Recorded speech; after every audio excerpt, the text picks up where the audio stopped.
question in French, if I can, just to come back on your mindset. Quel est votre état d'esprit avant ce match retour et le fait de devoir remonter au score? Et puis, quelles sont les clés selon vous pour justement faire en sorte que le Bayern puisse passer? On sait que la finale aura lieu à Munich, donc la pression est d'autant plus forte Mmh. sur vos épaules pour y arriver. Mais c'est une pression positive, c'est une pression d'opportunité et pas une pression spécialement négative. Pour nous, c'est une force aussi. On joue contre une des meilleures équipes d'Europe qui est première aussi au classement en Italie. Donc on sait qu'on fait face à un adversaire redoutable. Je pense que tout le monde parle des qualités défensives de l'adversaire, mais c'est une équipe avec des énormes qualités offensives aussi. Mais bon, dans le premier match, on a été dangereux, très dangereux même. Je dis pas que ce sera la même physionomie de match, mais à la base, il y a aucune raison de ne pas être confiant. Il y a aucune raison de ne pas venir ici avec comme seul état d'esprit de gagner un match de football. Parce qu'il s'agit pas d'un score de 2, 3 ou 4-0 qu'il nous faut. Il faut juste gagner un match de football et ça, on peut toujours le faire. Donc, on doit penser à ça surtout.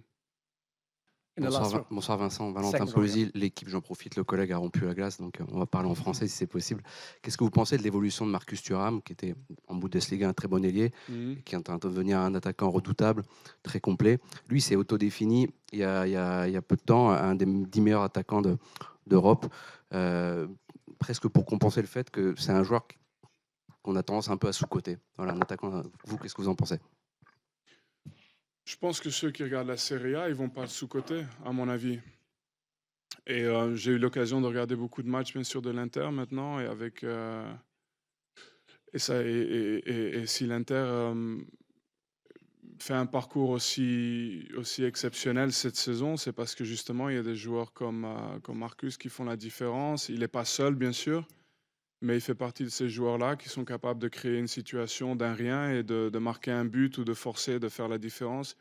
Et quand on arrive au top niveau, finalement, c'est dans ces moments-là que ça compte. C'est dans ces moments-là qu'on se fait valoir. Donc, il l'a fait toute cette saison. Il l'a fait la saison passée. Et à mon avis, il est sur une très bonne trajectoire. Donc, le plus important, c'est que lui ne doute pas de lui-même.